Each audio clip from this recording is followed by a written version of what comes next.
Hey parents, welcome to Shaping Arrows, where we offer quick encouragements and how-tos to making disciples in your home. I am Brant Gordon, and today I've got Megan Moore with us, who is our Kids Associate Director for the regional campus at Mercy Hill. And we're excited to be talking about something that is really relevant for a lot of parents, but applicable for every parent in certain ways, and that is sibling conflict. Maybe you grew up with siblings, maybe you are parenting siblings right now. Either way, you know that conflict is inevitable in a broken world, and that sometimes you see kids that they love each other so well, and then all of a sudden it just turns into this huge argument where somebody is pulling someone else's hair and there's screaming going on, and you wonder, how do these kids who love each other so much hate each other so easily? So today we're going to be talking about that. We're just going to talk back and forth and hope that it's a blessing to you guys as parents and just encouragement to you in this process as we go through parenting. So welcome, Megan. Thank you for being here. Share with us a funny story as it relates to sibling conflict that you have been through. Sure. Well, I'm happy to be here and talk about this. And, we have 4 kids, so 12, 9, and then we have twins that are 7. So there are lots of conflicts that happen in our home. One that I always remember is when my younger son and one of my daughters got into a little scuffle at a playground one time, and I had brought my son down to talk with him, and I sat down and I'm trying to have this great conversation with him about what happened and about his behavior and how to think through things. And I felt like I was really getting through to him. And then he looks at me with the most serious expression on his face and says, "I don't speak Spanish."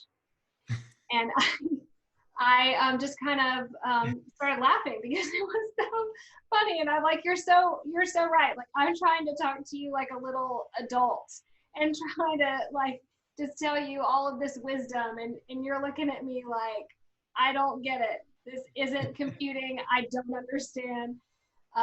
Anyway, so I just always remember that. And we have a good laugh about it now. Yeah, we do it all the time. We start talking to our kids like they're adults, and wonder why they don't get it, Yeah, I know for us, like Lila, our daughter, she's 4 now, and she's praying for her brother at family prayer time, and she's like basically confessing his sin to the Lord in front of him, and he's like almost like he's in tears, like as she's like calling out his sin to God, and we're trying to figure out what to do even as parents. Like, how do we even approach this? It's one of those like at a loss moments for parents. And so it's just dealing with siblings. It's just an interesting thing. So we're going to talk through some helpful ways to think about this. How do we approach this as parents? And so as we were talking about this, the first thing that obviously came to mind is how do we approach this biblically? And, we were talking through, what does the Bible say about this? And that's how we need to approach this as parents, is how does the Bible talk about this? And, you look at the great commandment, love your God with all your heart and soul, and love your neighbor as yourself. And you see in the Bible so often that, that you see this relational conflict through the church. And the Bible talking about how, Jesus talking about how the disciples are to relate to one another and relate to other people. First John is just filled with this of love one another, right? First Peter, love covers all offenses or multitude of offenses. And so if you think about that, we've got to teach our kids and just, encouragement to your parents is are you teaching your kids that all sin is vertical, meaning that it is against God. And David said that in Psalm 51, he says, "Against you only have I sinned." All sin is against God.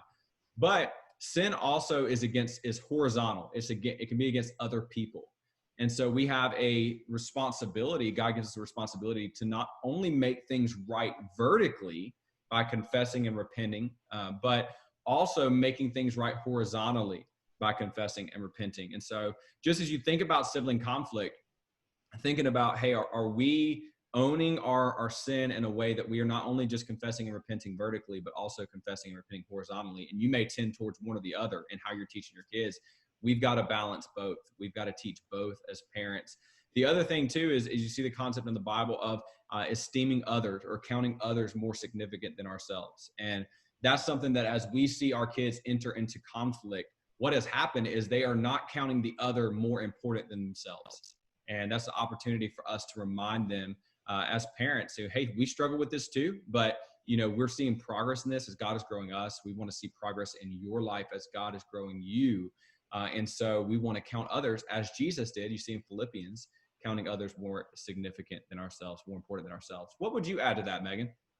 Yeah, I mean, I love what you said about loving your neighbor as yourself. I think about just some things I've heard Jen Wilkin talk about, and she talks a lot about neighboring in our family. So considering your kids as your neighbors and helping them consider each other as their neighbors, and in their actions and their words to think about, are you really treating your neighbor as yourself, the way that you would want to be treated? And so I think that's really good. And also just the idea of progress, not perfection. I sometimes get caught in that, like I'm expecting we're going to have no conflict through the whole day, and when it doesn't happen, then I'm frustrated and I'm disappointed, and not recognizing like we're all going through that process of sanctification. We're not going to be perfect. We're sinners. I'm a sinner, and I'm going to react in ways that are less than what God intends for me to have. And the kids are going to do that with each other as well. And so looking for that progress. And I think one of the things that really helps me is just to remember that the behaviors that I want to see my kids display when they are having conflict with one another, things like patience and gentleness and self-control and kindness, and to show love to one another, those are the fruit of the Spirit. And those are not things that I can manufacture in my kids. The fruit of the Spirit comes directly from heart change.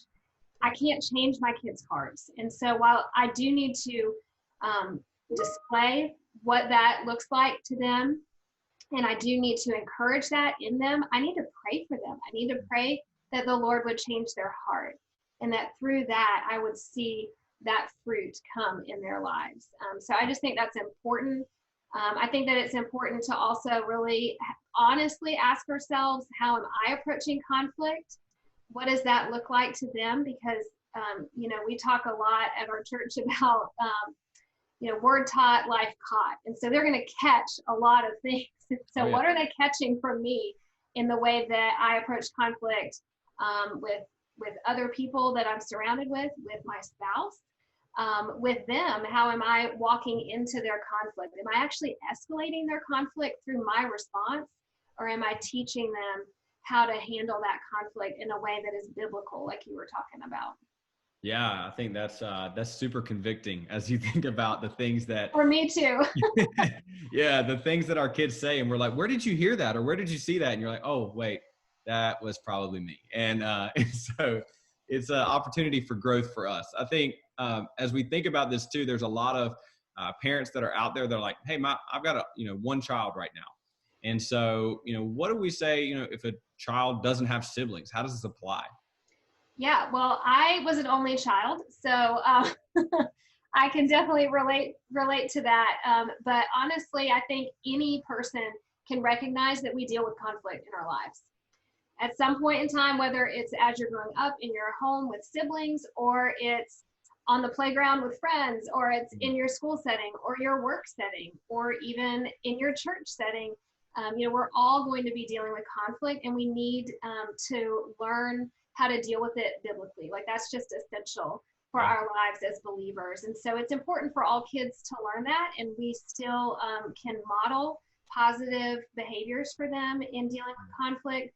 And we can intentionally set up opportunities for them to be in relationship with other kids, whether that's through play dates or through going to church services and being in classes there, or school or preschool. Just being intentional to have them build those relationships so that they can work through conflict. And it's a learning process. They've got to learn how to do that well. Yeah, I think that's a really good thing as you think about it, Megan, of just like trying to give kids opportunity to have relationship in a way that they have to navigate conflict, because relationship, inevitably will have conflict because of sin. And so are we as parents giving them enough freedom to have relationships with other people, while still guarding them and training them? There's a balance there, a tension there, I think, too. So, well, what's an action step or two that you would offer to parents as we talk about siblings and navigating conflict in relationships? Yeah, so one thing that I've heard Jen Wilkin talk about also is this idea of sibling friendship versus sibling rivalry. So I think, you hear a lot of people talk about this idea of sibling rivalry, and that can kind of show up in a lot of different ways. But I think it's something that we talk about because there are a lot of comparison points that we could make between kids and compare them in ways that just aren't right and aren't fair. Yeah. And then also, they themselves can feel like they're competing with each other for our attention and our affection. And so I think you have to really have a culture shift in your home around that idea of, we are not at odds with one another. We are building lasting friendships. We tell our kids all the time, like, your friends in your life may come and go, but your family will always be here. And these are super important relationships. The world is not always kind. People are not always going to be kind, and they may not be quick to forgive, but in our home, we will be that way. This will be a safe place for you. This will be a place where you feel and know you are loved. And no, I mean, I'm the first to tell you, like, it is not perfect in my house. I am not saying that by any means, but these are the things we're trying to foster and strive for, because there will come a day when they will leave our home, and we want them to desire to come back. Like, this should feel like a safe place and a place that they want to come back to. Yeah, that's really good. We are striving to create that. I think one like super tangible way that you can think about this is when it comes to activities. And this is really hard. I mean, we have 4 kids, and so balancing activities for one another, but it's so easy to schedule yourself to the point where everybody's in their opposite direction and they never get the chance to cheer each other on. And so if you're super intentional about what activities and what your schedule looks like, try to do that and try to give them chances to go and cheer each other on, to be there for each other. I think that's one really tangible way you can help them build that super strong relationship. That's really good. That's really, really helpful. I think just thinking through, are you for one another?